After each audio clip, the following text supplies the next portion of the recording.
Boa noite, sou a Fabiane, faço parte do marketing da FIA. Essa noite, mais um episódio da série O Novo Futuro.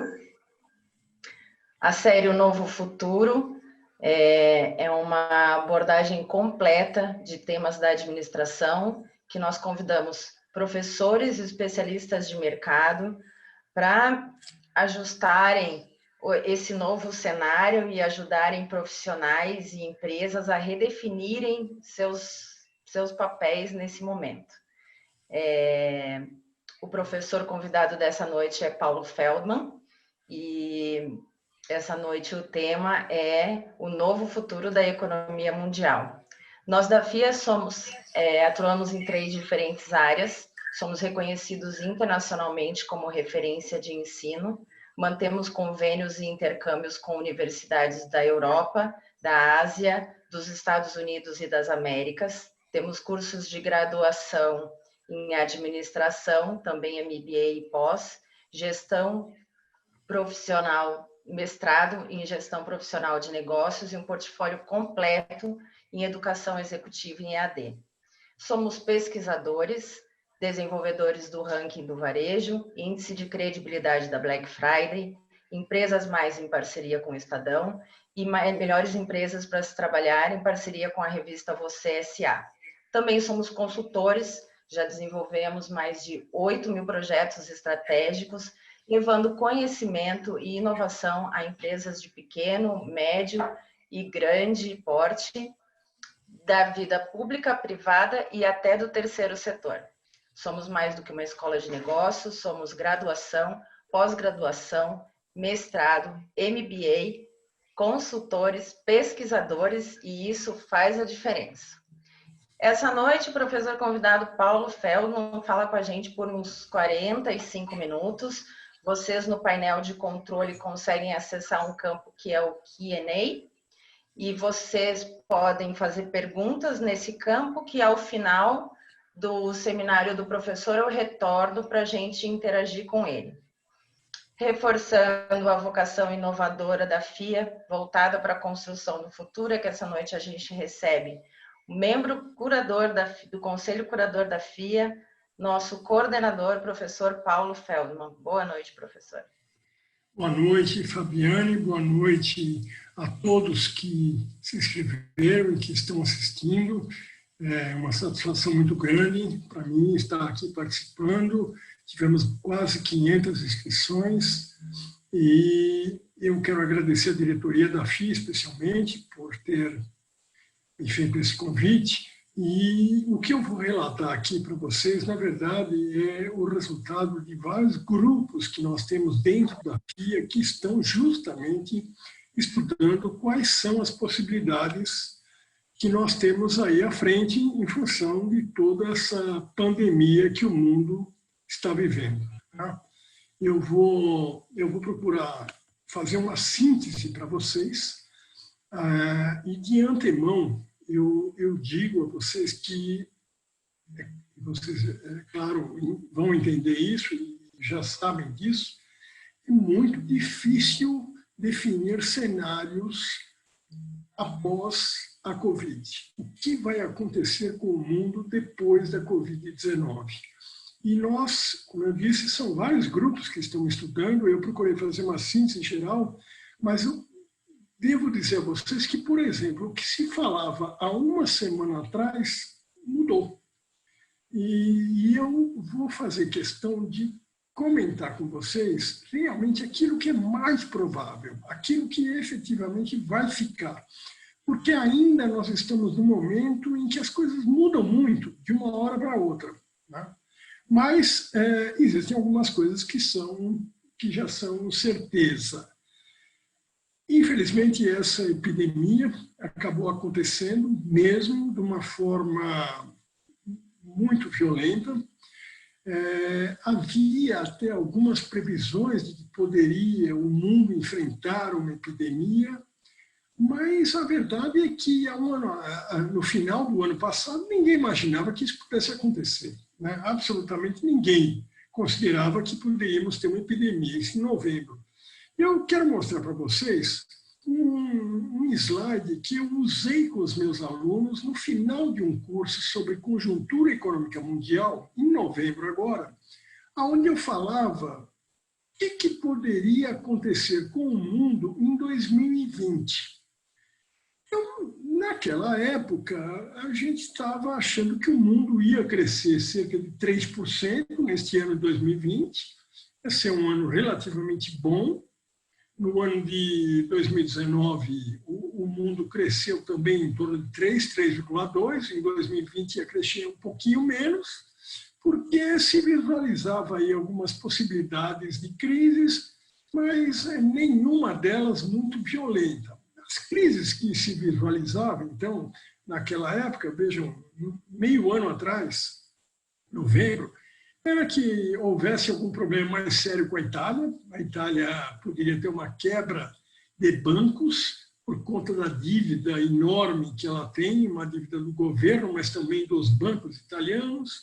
Também se imaginava que poderia haver uma quebra de bancos chineses, porque estavam com empréstimos concedidos, mal concedidos, empréstimos que os bancos chineses talvez não recuperassem, isso poderia causar um grande problema. Havia o problema do protecionismo dos Estados Unidos, que estava cada vez mais forte. A relação entre os Estados Unidos e a China não era boa e se temia que isso pudesse causar uma diminuição do comércio, principalmente entre os dois países, mas isso repercutiria no mundo. Havia uma chance pequena de algum ataque terrorista, talvez cibernético. Havia o problema da Ucrânia com a Rússia, né, que é um litígio que eles têm que poderia se acentuar. O problema da Coreia do Norte, com seu poderio nuclear. Poderíamos ter uma catástrofe climática, e isso acontece de forma inesperada e muitas vezes causa danos sérios, além dos conflitos no Oriente Médio, envolvendo Israel, Arábia Saudita, Irã, que também poderiam ficar mais acentuados. Mas, de uma forma geral, se imaginava que, mesmo assim, o mundo cresceria 3%, porque nenhum desses fatos teria um impacto muito grande que sacrificasse esse crescimento. Bom, veja, isso mudou completamente. Hoje, o número do FMI de ontem, né, saiu ontem nos jornais, de 3% de crescimento que nós imaginávamos, agora já se calcula uma queda de 5% no PIB mundial. Então, não só não teremos o crescimento, como teremos uma queda de 5%. Só para mostrar para vocês como essas coisas mudam, há um mês atrás, o FMI falava que o crescimento ia ficar -1 a 0. Talvez ficasse em 0, há um mês atrás. E hoje já se fala em -5, e -5 me parece muito realista. Provavelmente é também o que se prevê para o Brasil, uma queda de 5% no PIB. Bom, então, vejam, mudou. As coisas mudaram completamente em menos de meio ano. O que fez com que houvesse essa mudança? Evidentemente, a Covid. A Covid-19, ela traz essa mudança por várias razões. Ela é uma crise completamente inédita para a humanidade e principalmente neste último século. Tivemos uma grande epidemia em 1918, os dados econômicos da época são de que houve um prejuízo grande à economia, mas ainda na época não se conseguia ter estimativas muito grandes sobre tamanho de PIB, queda, crescimento, etc. Então, não é possível, é difícil comparar o que está acontecendo agora com o que aconteceu em 18. Mas as outras crises que nós tivemos de lá para cá, quase todas foram crises financeiras. Foram crises que começaram no setor bancário ou nas bolsas. Queda muito grande do preço das ações, bancos que quebraram, como, por exemplo, a crise agora de 2008, que foi uma crise séria, mas foi uma crise financeira, uma crise bancária. Desta vez, não. Desta vez é uma crise diferente que abrange toda a economia. E ela tem uma outra característica importante, porque ela abrange tanto a demanda quanto a oferta. É uma crise na demanda e é uma crise na oferta. Ela afeta, então, os consumidores e ela afeta os produtores. Então, veja, do lado dos consumidores, e todos vocês devem estar nessa situação, estão temerosos e conservadores, muito conservadores. E só um comentário interessante a respeito de uma notícia que saiu hoje no Jornal Valor. A China, justamente a China é um bom laboratório para nós, né? Porque a China saiu da quarentena na frente dos outros países. Ela já está há mais de um mês sem quarentena nenhuma. E o resultado que a gente percebe, que os chineses percebem, é que os consumidores têm muito medo. Apesar do fim da quarentena, eles continuam não indo a restaurantes, continuam não viajando, continuam não indo a shoppings, muito poucos. Então, realmente, depois da Covid, temos que considerar que os consumidores vão continuar preservando o distanciamento social, e isso vai inibir o consumo, as pessoas não vão querer ir a shopping. Há uma incerteza, sobretudo, do lado do consumidor, mas principalmente o fato mais importante é que o consumidor tem restrições salariais muito sérias. Caiu a renda dos consumidores caiu drasticamente, e esse é um problema mais sério, talvez, que os afete. Mas e do lado dos produtores? Do lado dos produtores também os problemas são muito graves. Bom, primeiro que as empresas estão quebrando, as empresas estão tendo que dispensar os seus funcionários, as empresas estão tendo uma queda enorme na sua receita, e isso é o de mais grave, o que está acontecendo de mais grave do lado das empresas. Mas também tem um outro aspecto, principalmente das grandes multinacionais, e aí, principalmente as multinacionais norte-americanas e europeias, elas ficaram traumatizadas com o que aconteceu agora nesses últimos meses em relação a essas cadeias de suprimentos. Como todas elas, quase todas elas, tinham dedicado uma boa parte das suas cadeias para a Ásia, compra de matérias-primas e boa parte das partes e peças dos que elas produziam era feito na Ásia, elas ficaram muito traumatizadas com o que aconteceu, e principalmente porque a China parou completamente e quem precisava de matéria-prima da China não pôde contar. Então, as empresas perceberam esse fato e agora estão se preparando melhor para que isso não se repita.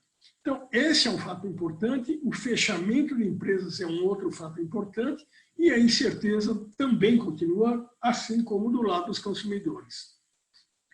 Como a gente vai falar de projeções econômicas, a coisa mais importante para os economistas, para saber se as coisas estão indo bem ou mal na economia, é o que acontece com o trabalho. Existe emprego? Se não existe emprego, então a situação é preocupante. E esse é um dos grandes temores que todos têm em relação a essa crise. Esse dado da Organização Internacional do Trabalho, que eu mostro aqui nessa transparência, também ele é muito recente, saiu no final de semana, e ele diz o seguinte: no mundo existem 3,3 bilhões de pessoas que trabalham, né? São as pessoas que têm condições de trabalhar, então, em idade de trabalhar.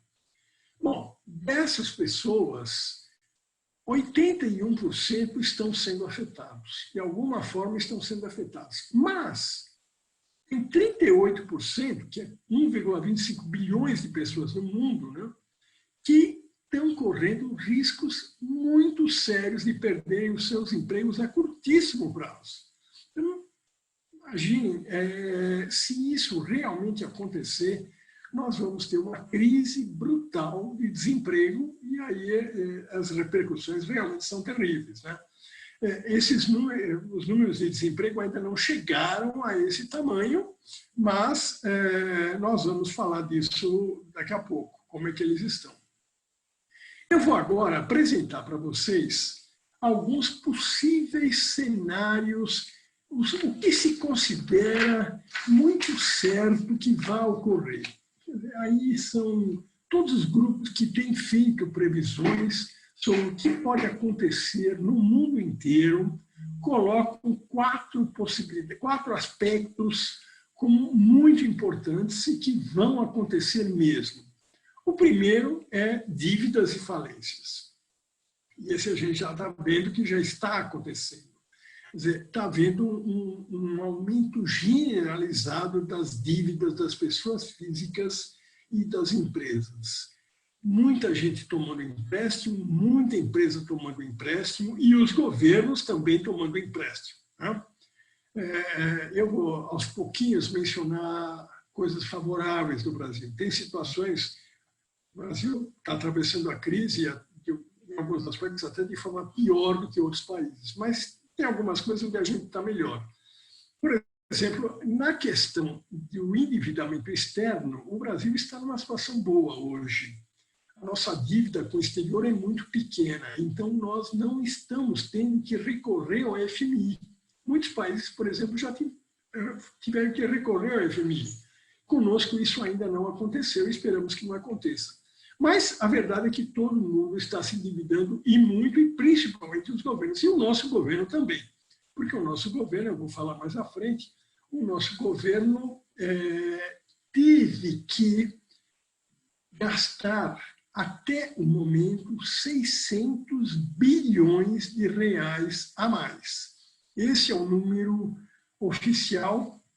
Esse número vinha sendo muito discutido até há pouco tempo, mas agora se sabe que esse é o número efetivo. 600 bilhões de reais a mais, o ministro Paulo Guedes confirmou isso agora recentemente. Veja, a dívida brasileira, o Brasil ia fechar com déficit, se não fosse a Covid, o Brasil ia fechar com uma dívida de 120 bilhões. Né? Pois bem, essa dívida agora vai ter 600 a mais de gasto do governo. Então, de cara, nós iríamos para 720. Os 120 que já estava previsto, mais os 600. Mas, infelizmente, a situação é pior. Por quê? Porque a arrecadação que estava prevista entrar não vai entrar. A arrecadação vai cair. Então, é muito provável que a gente tenha uma dívida aí da ordem de $1 trilhão, que é quase o PIB do Brasil. Vejam, vamos entrar numa situação muito difícil, então, nesse aspecto. O número de falências a gente está vendo que está crescendo bastante, a inadimplência está muito alta, e esse é o primeiro cenário, e é um cenário meio que líquido e certo. São pouquíssimos os países do mundo que não vão passar por essa situação. Bom, segundo cenário, segundo aspecto muito importante que acontece também no mundo inteiro, e o Brasil não vai ser exceção. Saúde. Os países todos estão privilegiando os gastos com saúde. Né? Vejam vocês talvez tenham notado que o presidente Trump, o Donald Trump anunciou há um mês atrás, mais ou menos, um gasto adicional nos Estados Unidos de $2 trilhões. 2 trilhões de dólares. Pois bem, mais da metade disso, aproximadamente a metade, era para reequipar o sistema de saúde norte-americano, que foi pego de surpresa. A maior potência do mundo percebeu que não tinha um sistema de saúde adequado.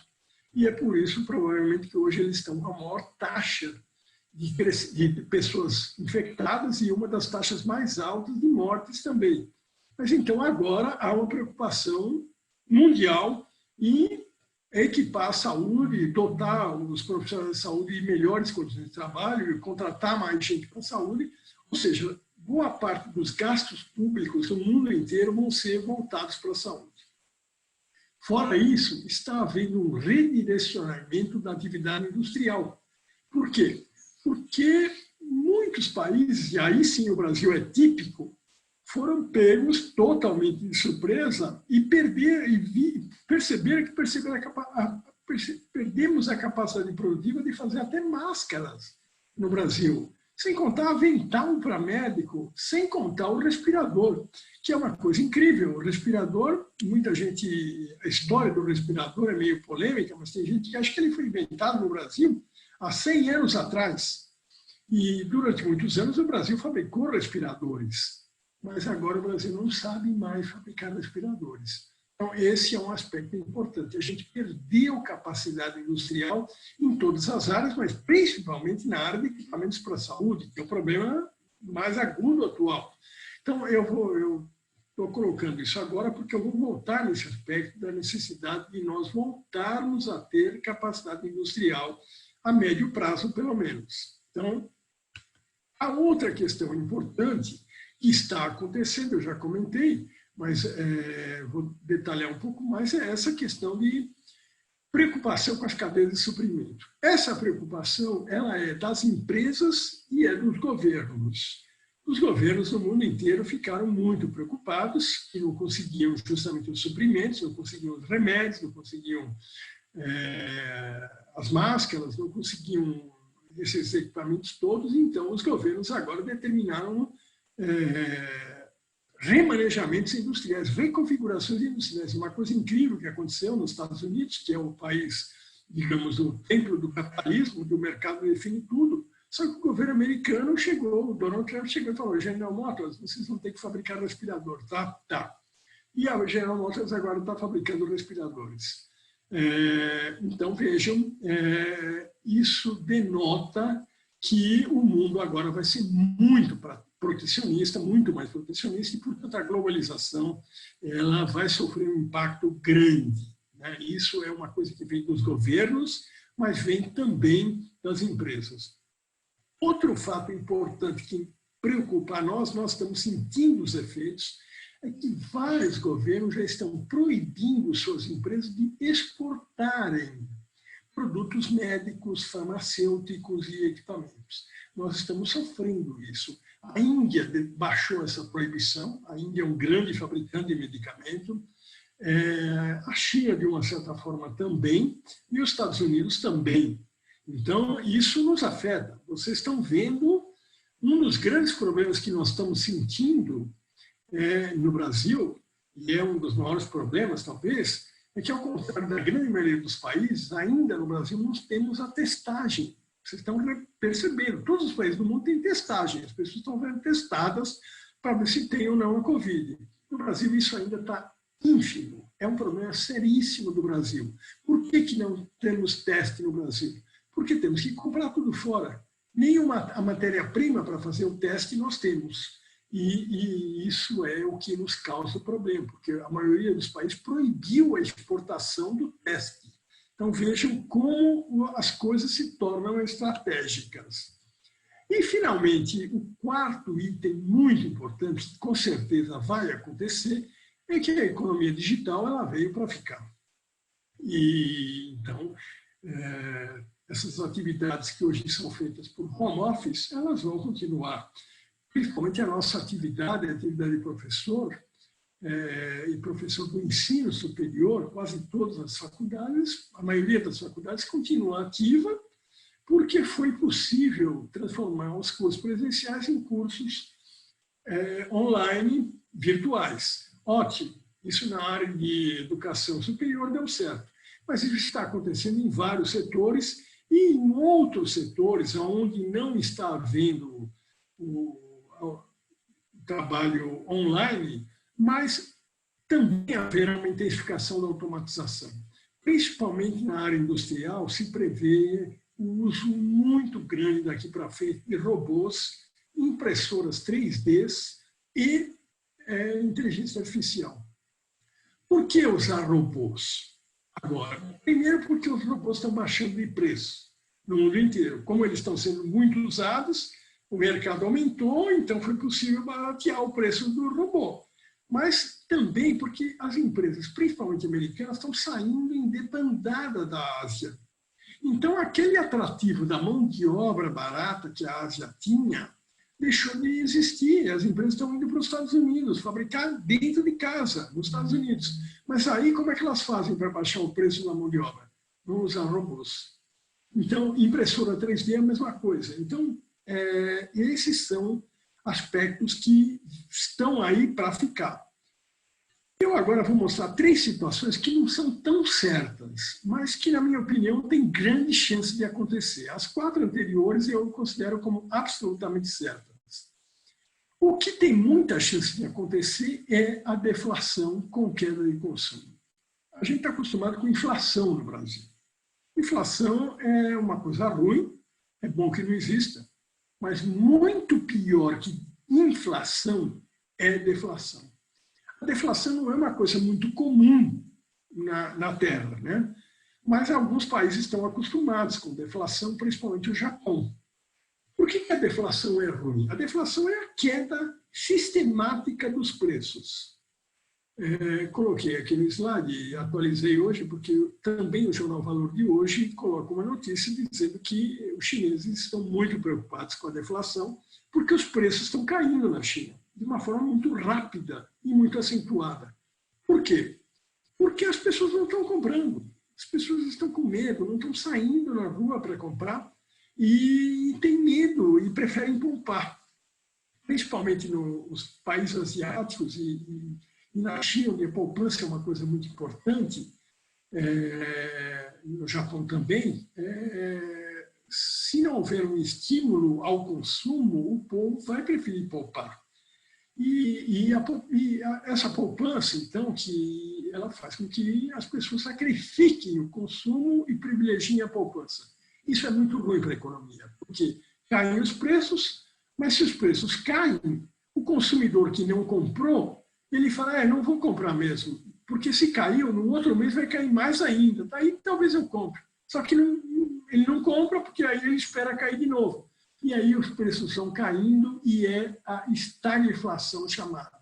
Aí realmente a economia desaba. E aí é uma tragédia. E isso poderá acontecer sim. Vocês devem ter reparado que alguns índices que medem a inflação no Brasil, no mês de abril, mostraram uma deflação. Então, a maioria dos índices, aliás, mostrou uma deflação.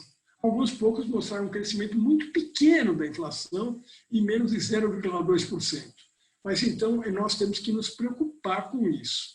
E a outra coisa importante que está acontecendo, que eu acho que vai acontecer, eu diria que não é uma certeza absoluta, mas que provavelmente vai acontecer, é que os governos vão justamente eliminar a taxa de juros. Ou fazer com que ela fique muito próxima de zero, como está acontecendo no Brasil agora pela primeira vez, porque isso acaba sendo um incentivo para o consumo.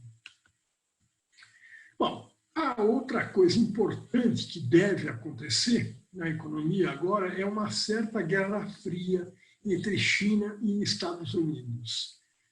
Havia essa guerra comercial, que já era algo ruim para a economia mundial, mas estávamos aprendendo a conviver com isso. Mas agora, os conflitos entre China e Estados Unidos se acentuaram muito, porque um ficou colocando a culpa no outro pelas origens, né, do coronavírus dessa vez, e isso criou situações diplomáticas bastante ruins entre os dois países. Isso pode se acentuar, porque é uma coisa que já vinha de algum tempo. A China tem um sistema de governo, um modo de vida completamente diferente dos Estados Unidos. E ela quer mostrar para o mundo que o modo dela é um modo mais adequado. Isso já é uma coisa que já vem se verificando há algum tempo. Apesar de ela usar a competição, a concorrência, ela ainda é um país comunista. E isso entra em choque com o modo de vida, o modo de ser dos Estados Unidos. Então, assim como houve a Guerra Fria nos anos, até o final dos anos 80, é possível que agora tenhamos uma nova Guerra Fria, mas dessa vez entre Estados Unidos e China, e isso com suas complicações. A China tem alguns alinhados naturais, como a Rússia, Irã e Coreia do Norte, que certamente vão ficar do lado delas, caso isso se confirme mesmo. Desculpe.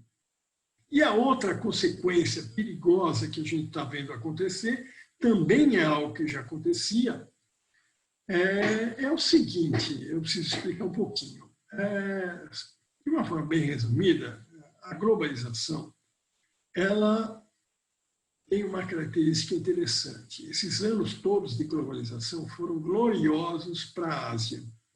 Países como China, Coreia do Sul, Japão, Índia, Malásia, Tailândia, se deram muito bem. Tiveram grandes taxas de crescimento, as pessoas se enriqueceram, a classe média cresceu muito, mas isso não aconteceu do lado ocidental.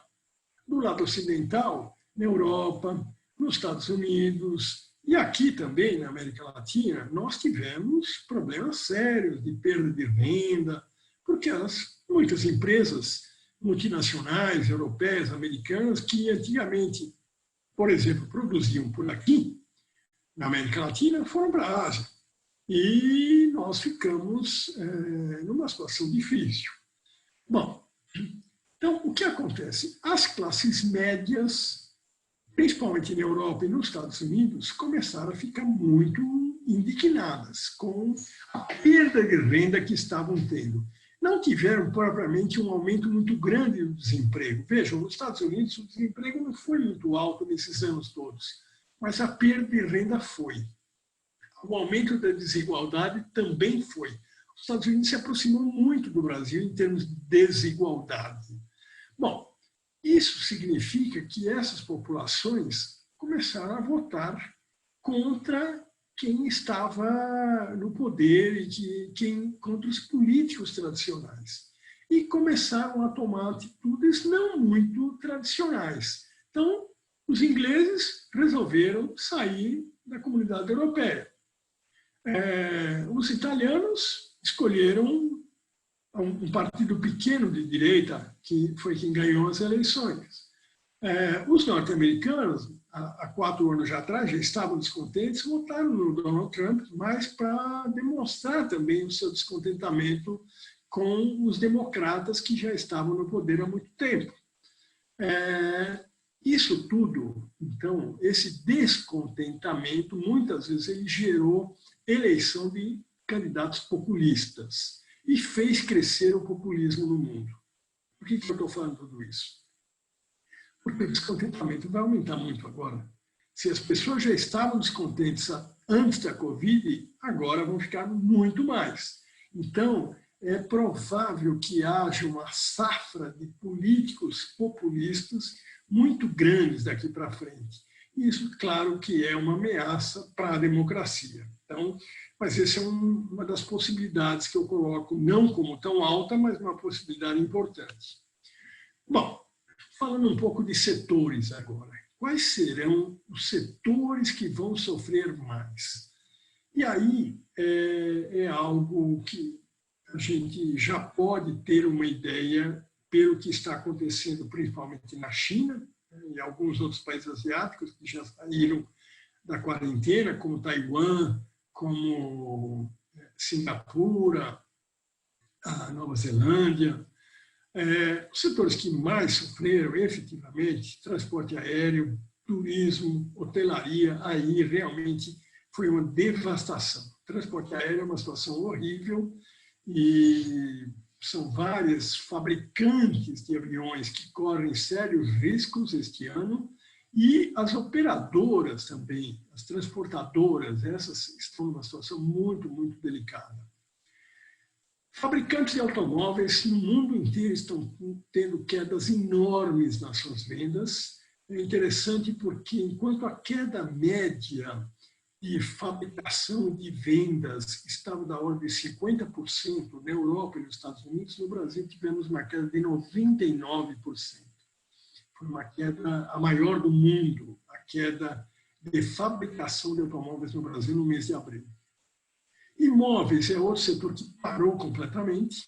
A venda e aluguel de imóveis, mas provavelmente haverá um dano muito grande ao setor de imóveis para escritório. Vejam vocês, a necessidade de escritórios vai cair muito, porque as pessoas não estão trabalhando por home office. Então não vai precisar mais de escritórios imensos, já estavam, mas agora vai se acentuar muito mais. Isso significa que haverá muito espaço ocioso e isso vai repercutir no setor imobiliário, principalmente nessa área de escritórios. Desculpe. Shopping centers vão sofrer, pelo menos enquanto não houver uma vacina, as pessoas vão ter muito medo de aglomerações e, portanto, vão evitar shopping centers. Essa é uma característica muito importante da China agora, que já abriu há um mês e as pessoas raramente vão aos shopping centers. Eu estive várias vezes na China recentemente e uma coisa marcante da China era um movimento enorme que havia nos shopping centers. As pessoas todas compravam muito nos shopping centers. E agora os shopping centers continuam vazios, apesar de um mês passado da quarentena. Restaurantes e fast foods, a mesma coisa. Também na China, as pessoas continuam não indo a restaurantes ou fast foods. Raramente, e os restaurantes e fast foods estão criando medidas de isolamento, mas mesmo assim as pessoas continuam evitando esses lugares. Temos alguns setores que vão ser positivamente afetados, né? Comércio eletrônico, sem dúvida nenhuma, esse é um setor em crescimento muito grande.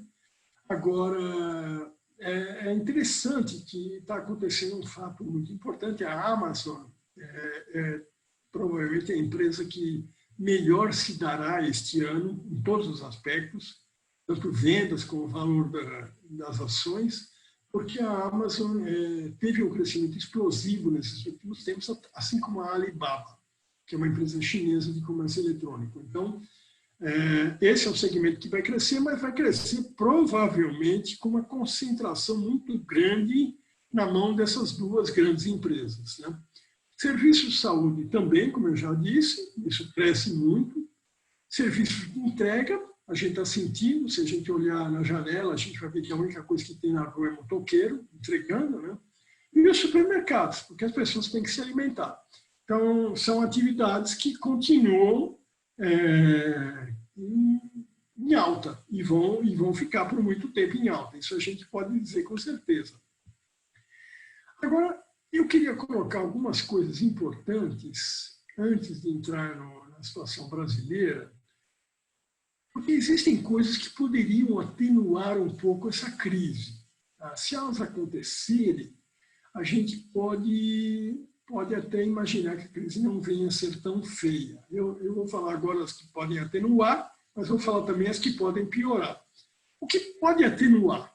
O que pode atenuar é se nós tivermos uma coordenação mundial da crise agora, do Covid e do combate à crise. Se os organismos internacionais, como o Banco Mundial, a Organização Internacional do Trabalho, a OMC, o FMI, se organizarem na medida de definirem medidas de apoio aos países que vão sofrer mais com a crise, que provavelmente serão os países emergentes como nós, isso poderá atenuar a crise. Assim como é importante uma coordenação mundial no combate à doença. Vocês estão vendo que a Organização Mundial da Saúde tem feito muita coisa, mas muito mais ainda é necessário. Se os países desenvolvidos realmente estão saindo da crise maior agora, e nós, países emergentes, estamos entrando nela para valer agora, será que não poderia ser feita uma transferência de equipamentos dos países mais desenvolvidos para nós? Esses respiradores que faltam aqui não poderiam vir de lá para nós agora? Para isso é necessário uma coordenação mundial. Então, isso poderia atenuar a crise toda. A vacina, sem dúvida nenhuma, mas a projeção é que ela esteja realmente sendo distribuída pelo mundo e todas as pessoas estejam sendo vacinadas só daqui a um ano. Pelo menos daqui a um ano.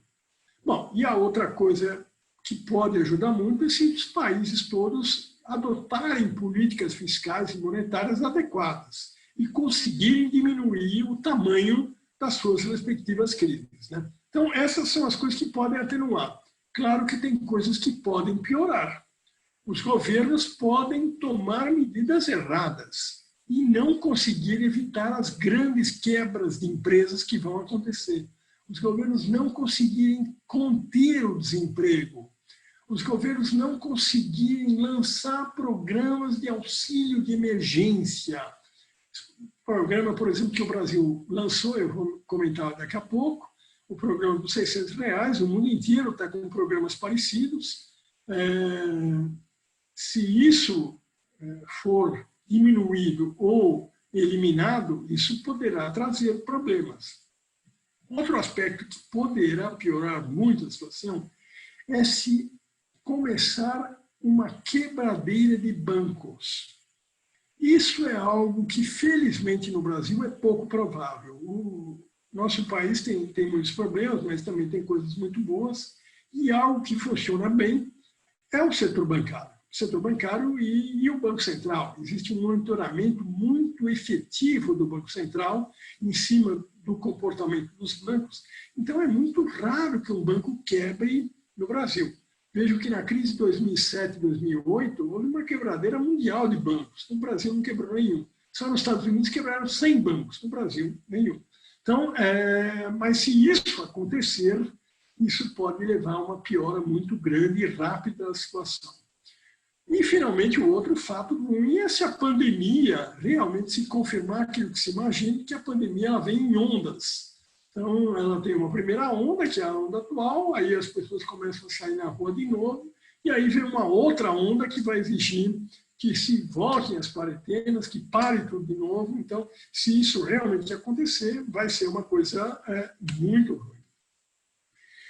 É importante também a gente falar um pouquinho de coisas que vão permanecer apesar da crise ir embora. Mesmo com a crise indo embora, algumas coisas vão ficar para sempre. Eu já falei de várias, só recapitulando, a questão de preocupação com fornecedores externos em assuntos estratégicos, isso vai permanecer, não tenho dúvida, tanto por parte dos governos quanto por parte das empresas. A automação do trabalho, isso vai permanecer por muitos e muitos anos, não tenho dúvida. As empresas vão começar a investir muito, muito mais em automação e esperamos que haja uma cooperação entre os países que realmente acabe permanecendo. Vamos, então, antes de falar do Brasil, falar um pouquinho da América Latina. Por quê? Porque Brasil e América Latina são praticamente uma coisa só. A gente tem uma relação enorme com os nossos vizinhos e é muito raro, praticamente nunca acontece na história de a América Latina vai mal e o Brasil vai bem e vice-versa. Quer dizer, as coisas andam juntas.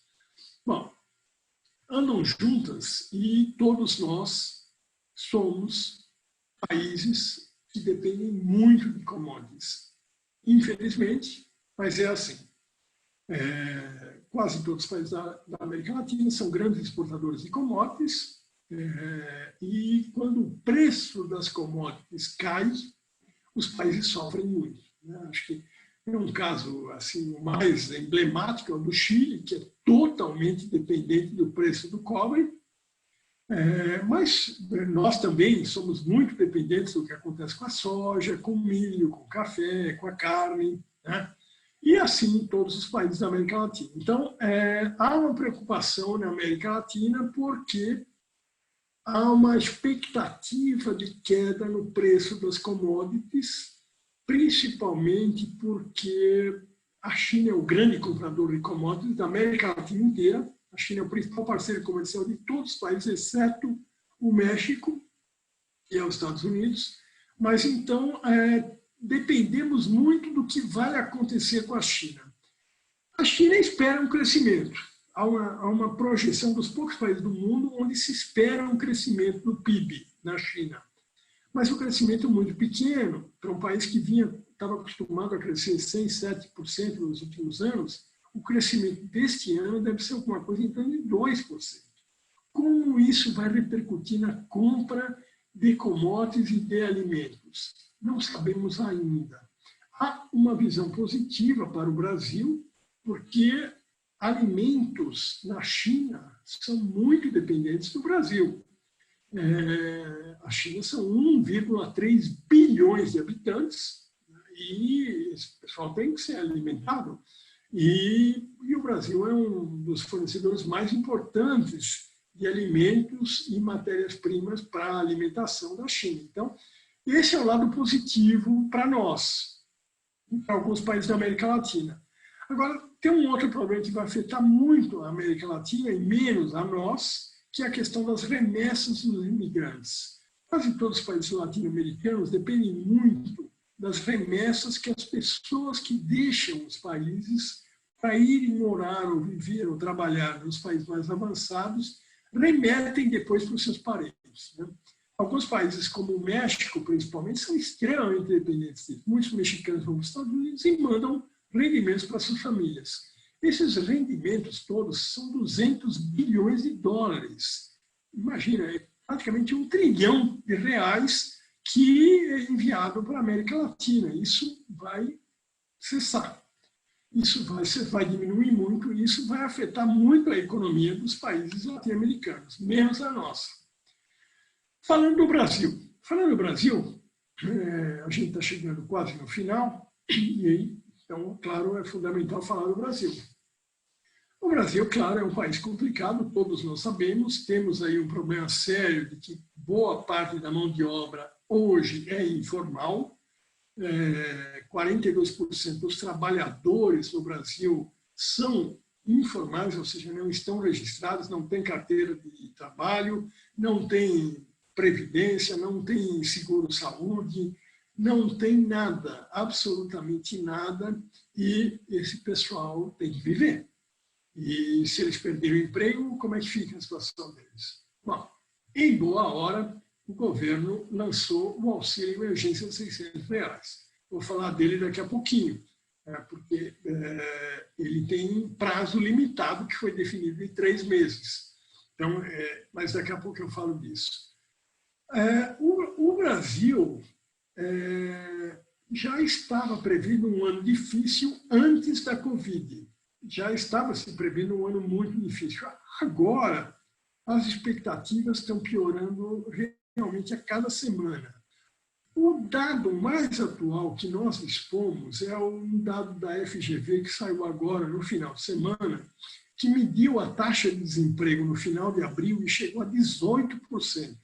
Então, vejam, aquele número que todos estávamos acostumados, de 12%, né, que já era um número muito ruim, mas que a gente estava convivendo com ele, já em um mês passou para 18%. E deve aumentar muito mais. No mundo inteiro, as taxas são dessa ordem, até maiores do que os 18%. O 18% está um pouco abaixo até da média mundial neste momento. Bom, a situação no Brasil ela estava se complicando muito realmente no trabalho informal, porque havia uma grande uberização do trabalho, todos sentindo, né, um crescimento enorme de motoristas Uber, de trabalhos que eram consumidos via um app de celular, o uso muito intenso de tecnologia por parte da população. Então, essa uberização, que é uma das causas do trabalho informal no Brasil, isso é um problema sério nesse momento para o Brasil, porque justamente deixou a maioria dos trabalhadores completamente desprotegidos. Agora, o Brasil tem uma coisa muito, muito peculiar, e eu diria que esta talvez seja a coisa mais importante que eu queria comentar para vocês. Alguns amigos, eu de vez em quando faço essa apresentação e alguns que assistem, né, têm me comentado: poxa, mas você não está pessimista em relação ao Brasil? Não, eu não estou tão pessimista em relação ao Brasil. Por quê? Porque o Brasil tem uma característica interessante. Não é tão difícil combater a pobreza no Brasil. Nós temos um número muito grande de pobres, pessoas muito pobres no Brasil, né? Mas já tivemos experiências positivas. Vejam, eu não estou fazendo nenhum julgamento de valor, nenhuma análise de valor de nenhum governo brasileiro até o momento. Nem quero fazer, não tenho intenção de entrar em questões políticas. Mas é um fato de que o Bolsa Família, que na época do governo Lula, conseguiu resolver um problema grave de tirar milhões de pessoas da pobreza, né? Muita gente fala que não, que isso é propaganda do governo Lula, que foi que na época havia o preço das commodities estava muito bom, as commodities estavam em alta.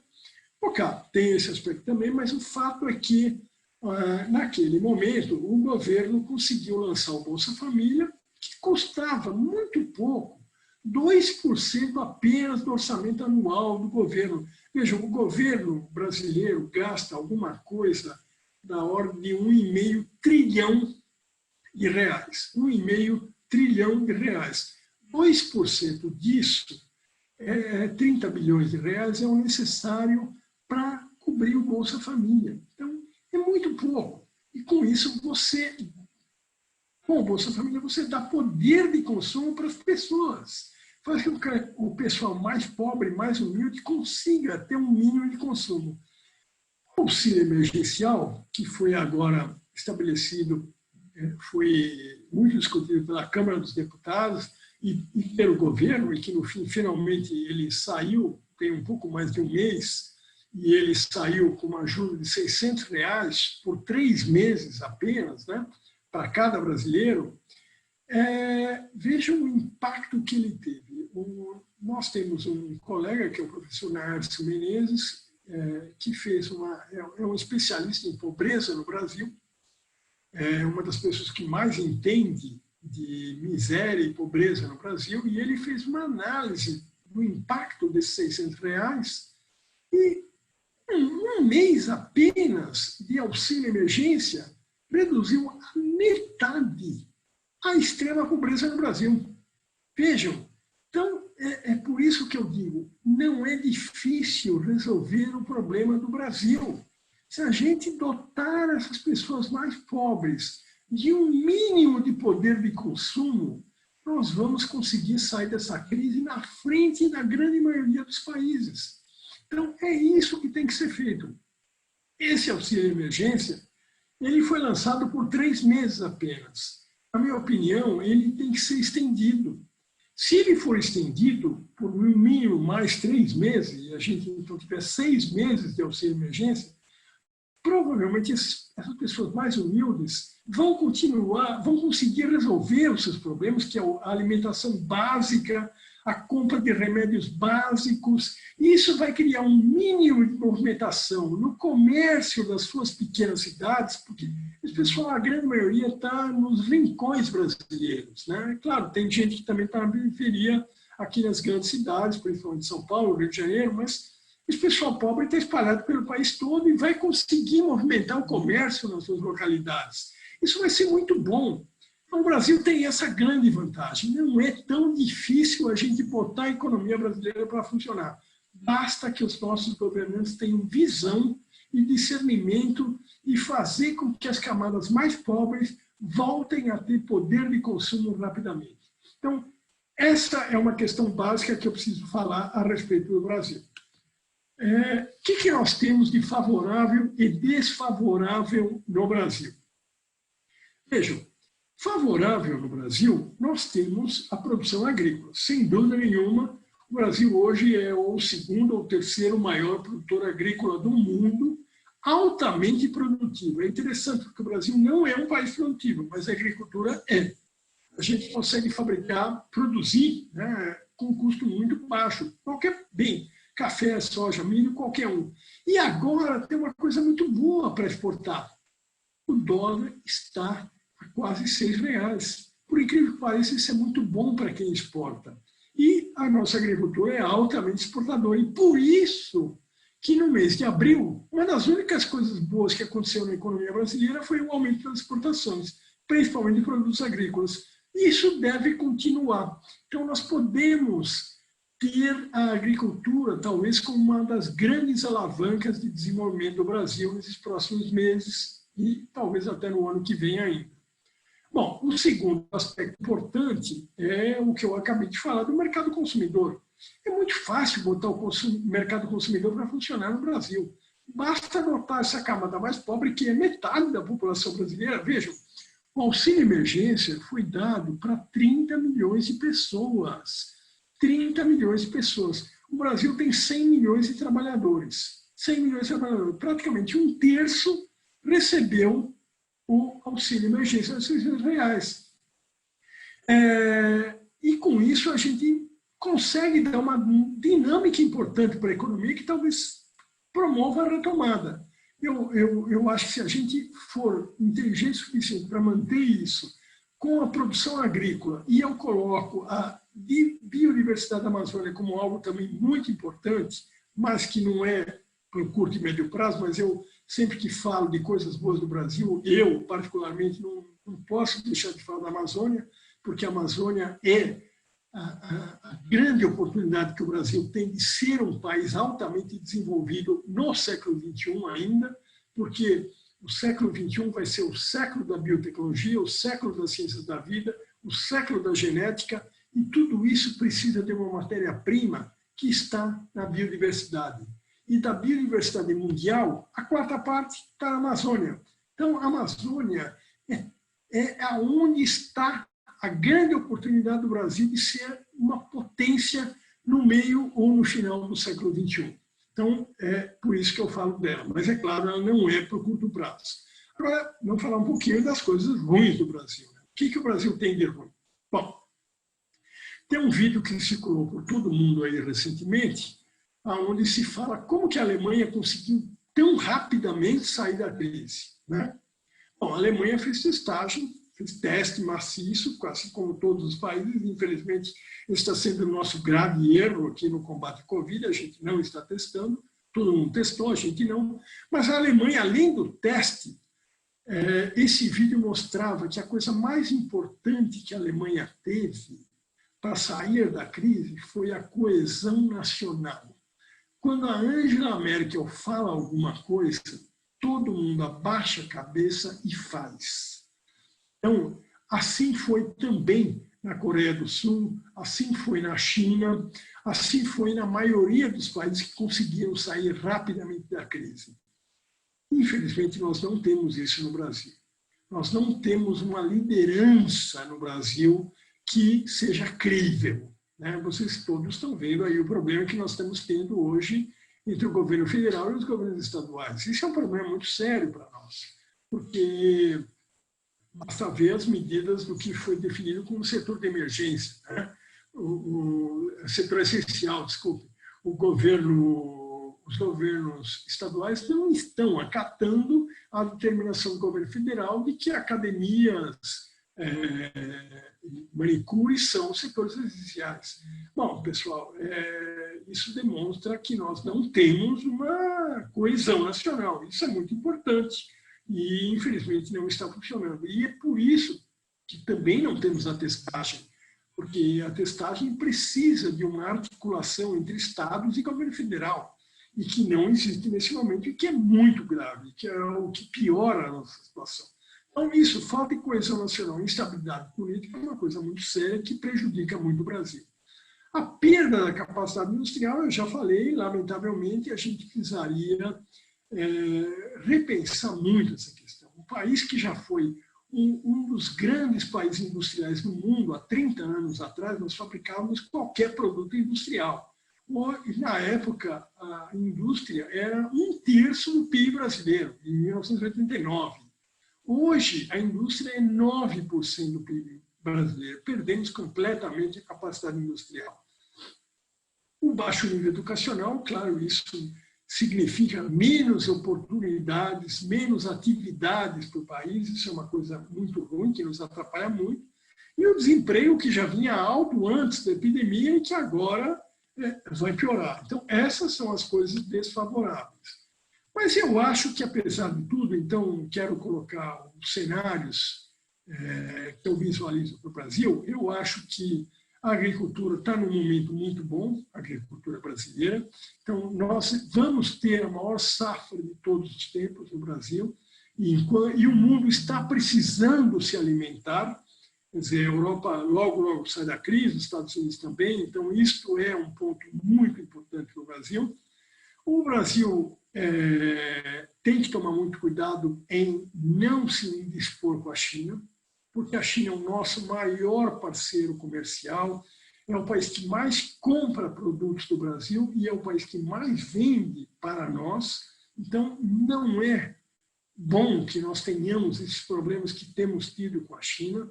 Eu acho que nós temos que repensar muito essas questões diplomáticas.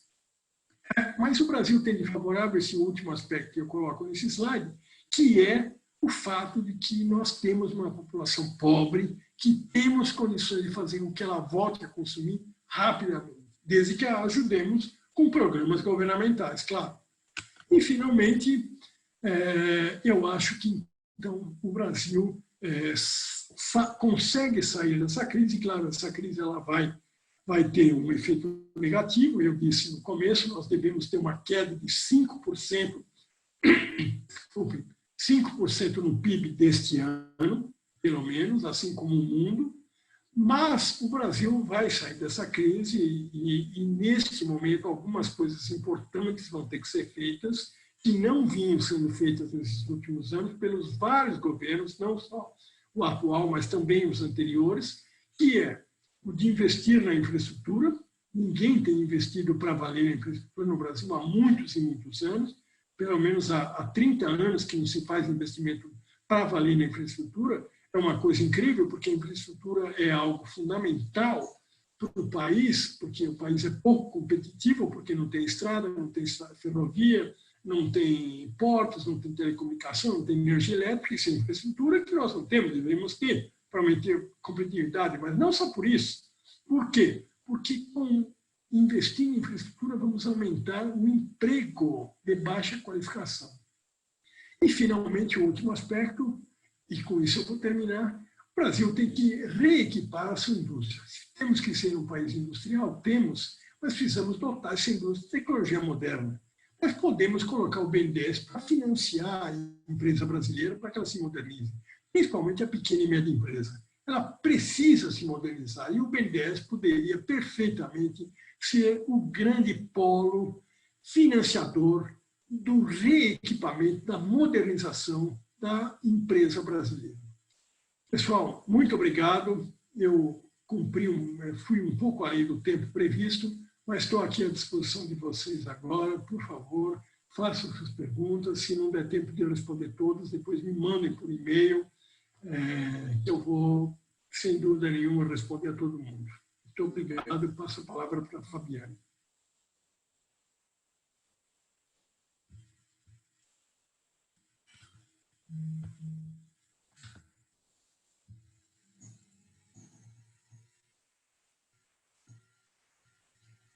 Oi, Fabiane. Vou pedir a gentileza para você retomar e abrir o microfone, por gentileza.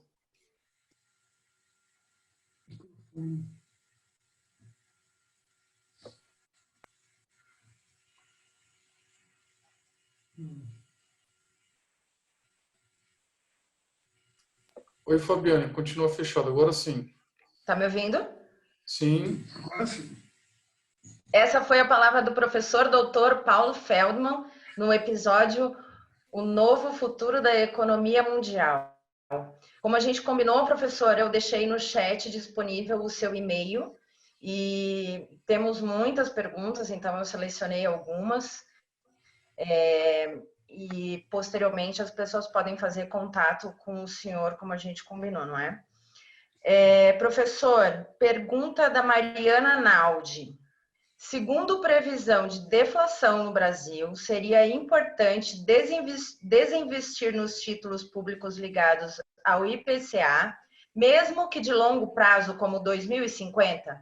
Digo isso porque o valor de mercado do meu título do Tesouro caiu, ou seja, estou com um valor investido negativo. Sendo assim, com possível deflação, meu título vai perder mais valor e ainda não vai render, pois o IPCA será negativo. Bom, eu acho que você percebeu que eu sou um otimista em relação ao futuro do Brasil. Claro, nós temos crise, temos problemas, mas no longo prazo a gente vai conseguir ser um dos grandes protagonistas da economia mundial. Temos tudo para isso, temos esse mercado incrível, temos essa agricultura que é uma das mais avançadas do mundo e temos a Amazônia. Então, eu diria para você que, no longo prazo, você vai acabar se dando bem. É claro que a curto prazo há problemas e todos que estamos investindo em renda fixa também estamos perdendo. Estamos tendo perdas porque a remuneração é menor do que a inflação, apesar de que, veja, há uma expectativa de deflação importante. Então, é difícil se estimar quanto serão efetivamente as rentabilidades desses títulos todos, porque neste momento não se consegue exatamente prever o que vai acontecer com a deflação. Ela deverá acontecer, mas por quanto tempo? Isso é que nós não sabemos ainda, e isso dificulta muito projeções de rentabilidade, principalmente de títulos de renda fixa. Mas no longo prazo, eu acho que todos que aplicam em títulos de longo prazo vão se dar bem. Certo, professor. Muito obrigada. O senhor acredita que o Brasil estaria melhor posicionado para enfrentar o problema do Covid-19 se o vírus não tivesse sido politizado, em grande parte pela imprensa? Ótima pergunta. Não sei se é a imprensa a culpada. Não sei, realmente não sei de quem é a culpa, mas a verdade é que a situação ficou muito politizada e a verdade é que você vê, isso é uma coisa que me angustia demais. Não temos a testagem. Aliás, o mundo inteiro está preocupado com o fato de que no Brasil não há teste. Todos os países que estão conseguindo sair da Covid, da crise, o fizeram porque tiveram uma testagem maciça, né? Porque com a testagem você sabe em que regiões o vírus está predominando, onde está o vírus. E aí você vai naquela região, determina aquele local, determina o isolamento só naquele local, pega as pessoas que estão com a Covid, mas estão sem sintoma e isola. Mas no Brasil não estamos fazendo isso, não estamos. Então, há milhões de pessoas aí circulando pela rua e que não sabem que estão com Covid e estão contaminando. Isso me angustia muito. Mas por que não temos a testagem? Por conta dessa rivalidade política que existe hoje, né? Por conta da instabilidade toda, e isso é um problema sério. O que vai acontecer? Isso vai ter uma repercussão econômica, sem dúvida nenhuma, já está tendo. Vejam que todos os países do mundo estão saindo depois de 2 meses de quarentena. No nosso caso, a quarentena vai ser maior. Por quê? Porque nós ainda vamos demorar para chegar no pico, nem sabemos exatamente, por não ter testagem, quando que vamos chegar no pico. Alguns falam que o pico vai acontecer em junho, outros falam que vai acontecer em setembro. A verdade é que a quarentena no Brasil vai ser maior do que em outros países e isso não precisava acontecer. Se a gente fosse melhor organizado, tivesse uma articulação melhor entre os governos estaduais e o governo federal. Então, realmente, a instabilidade política brasileira prejudica demais a nossa situação, inclusive do ponto de vista econômico, porque vamos ter uma quarentena maior. Basicamente é isso. Pergunta do Drauzio. Prevemos que o Brasil também estará quebrado e sem credibilidade internacional. O ministro Guedes fala que o Brasil vai surpreender o mundo. Seria possível? Com dinheiro de onde? Como? Olha, eu acho, é isso que eu procurei dizer, acho que o Brasil tem condições de sair da crise até na frente dos outros países. Claro que não vai ser de uma hora para outra, mas se nós dermos uma atenção especial para a grande massa da população brasileira que vive hoje com menos de R$1.000 por mês, né, porque mais da metade da população brasileira hoje tem uma renda de menos de R$1.000 por mês. Se o Brasil conseguir, se o governo conseguir dotar essas pessoas de uma renda mínima que permita que elas tenham, que elas voltem a consumir, isso vai ter um efeito de bola de neve. E aí a economia brasileira vai se recuperar antes até do que os outros países. Nós tivemos esse efeito, eu não gosto de falar isso porque aí vão achar que eu sou petista, que eu estou defendendo o governo Lula. Não é por isso que eu falo, não. É porque na época do Bolsa Família houve essa explosão. O Bolsa Família começou alocando renda, dando renda para a população mais carente. E aí houve a bola de neve. E essa pessoa, todo mundo foi beneficiado. É possível fazer isso, então, no Brasil, desde que haja um programa de renda mínima, renda básica. Nos moldes do que foi feito o auxílio emergência agora. O auxílio emergência não pode ser eliminado. Ele precisa ser mantido, no mínimo, até o final deste ano. Mas eu acho que talvez fosse até o caso dele se manter por mais tempo. Nos moldes do Bolsa Família. Precisaríamos rever esses programas todos. Talvez, se o auxílio emergência realmente vingar, podemos até pensar em diminuir o Bolsa Família no futuro.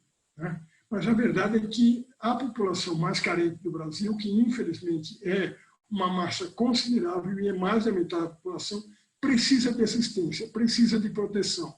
Nessa hora, isso não é caro para o governo. Não é caro. Acho que eu acabei não falando. O auxílio emergência, os R$600, ele está custando só 4% do PIB. 4% do PIB é muito pouco. Se ele for estendido para 3 meses a mais, ele vai custar 8% do PIB. Então, veja, desculpa, não é do PIB, não, é do orçamento do governo federal. No orçamento do governo federal, o auxílio emergência custa só 4%. Quer dizer, o orçamento é de 1,4 trilhões e o governo federal está gastando com esse auxílio emergência 56 bilhões. Exatamente 4%, não é nada isso. Pelo impacto positivo que traz. Porque essas pessoas consumindo significa volta dos impostos. O pessoal vai arrecadar, o governo vai arrecadar impostos novamente se esse pessoal voltar a consumir. Então, esse valor desse auxílio, ele volta rapidamente para o próprio governo. É uma coisa muito boa, que deve ser feita de forma urgente. Por isso é que eu sou otimista em relação ao Brasil. Obrigada, professor. Nós vamos encerrar. O pessoal está perguntando, eu deixei no chat o e-mail do professor. Esse assunto pode continuar lá. Muito obrigada pela sua participação nessa iniciativa da FIA na noite de hoje. O nosso próximo episódio é na sexta-feira, dia 15, Cine Gestão, do lazer ao aprendizado em tempos de distanciamento social. Tem lá uma dinâmica diferenciada, então acesse o nosso site na parte de eventos, que na verdade, eles sugerem que a gente assista 2 filmes antecipadamente para alavancar a capacidade analítica, enquanto a gente estiver assistindo ao episódio. Uma boa noite a todos. Esse evento ele foi gravado, será disponibilizado no nosso canal no YouTube, FIA Business School. Professor, uma boa noite a todos. Boa noite, muito obrigado e principalmente a todos vocês que permaneceram até o final. Boa noite.